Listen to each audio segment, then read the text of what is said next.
Usa ba ka sa mga hinawayon, kusog mo judge, kusog mangliba, kusog maghimantay sa iyang isig kataw, natanan ang mga kusog ng mga basura sa kasing-kasing, pues paminaw, idaghan na ta. Ang gospel gahapon nag-remind o naghagit ka nato sa pagbantay sa atong kaugalingon ay hata manghimantay o manghilabot sa uban.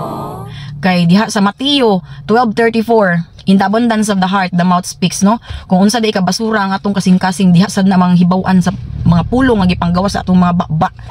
So kinahanglan nga mag-watch out sa atong mga pinulungan, sa atong masinultihan, sa atong isig kataw, kay posible nga inaanak ta. Ngano inaanak imong gipanggawa sa imong baba tungod kay puno sa basura ang imong kasing-kasing. Matud pa ni Father Borlat, kung ang imong kasing-kasing puno sa kayugot, puno sa kasuko, puno sa pagdumot, puno sa mga kasakit, puno sa mga dili maayo nga mga experiences, or puno ka sa mga kayugot, tanan nga mga puno nga mga bad nga kuan nimo deep inside, ginakimkim nimo na manggawas na sa imong baba. So nakanotice mo ni mga tao nga kusog kay mangita og sayop, mga fault finder kay mga tao, mura man ang mga tao kasagara nga labaw pang sablay, labaw pang sawayunon, labaw pang libakunon. So kinahanglan nga evaluate na to atong kaugalingon una ay hatamang mangdaot o manghimantay sa uban, no? Muna siya ang hagit sa humili ni Father gahapon. Ako lang na siyang gina-share. Dili ko takos nga mo share kay labaw pa pug ko makasasala.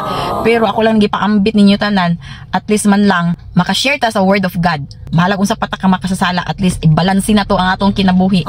Have a nice day and please follow for more good vibes, sharing and more tips. Bye-bye.